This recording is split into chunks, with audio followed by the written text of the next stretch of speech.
ഇയാളൊരു മൂത്ത വഹാബിയാണെന്ന് മനസ്സിലാണത്. ഇയാൾ മറ്റുള്ള വഹാബികളെ ഉപദേശിക്കാണ്.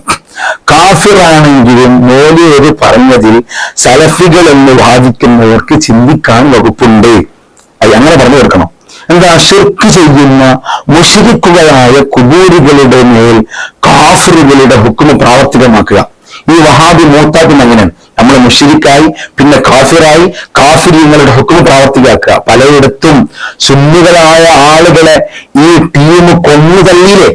സുന്നികളെ കൊന്നുതള്ളി. എന്തിന്റെ പേരിൽ? കാഫിറുകളാണെന്ന് പറഞ്ഞിട്ട്. മുസ്ലിങ്ങളായ ആളുകളെ തീവ്രവാദികൾ മുസ്ലിങ്ങളെ തന്നെ തെരഞ്ഞുപിടിച്ചു കൊല്ലുന്നതിന്റെ ഇവർക്ക് പിന്നിലുള്ള പ്രചോദനം ഇതാണ്. കാഫിറുകളുടെ ഹുക്മ് പ്രാവർത്തികമാക്കുക. അങ്ങനെ പ്രാവർത്തികമാക്കുക. ഇരു സമസ്ത കുബൂരികൾ മിക്ക സമസ്തയും എല്ലാ സമസ്തക്കാരും പെട്ട് കാഫിറുകളായതുകൊണ്ട് അവർ അറുത്തത് തിന്നാൻ പാടില്ല. പറഞ്ഞു കൊടുക്കുക, അവർ അറുത്തത് തിന്നാൻ പാടില്ല.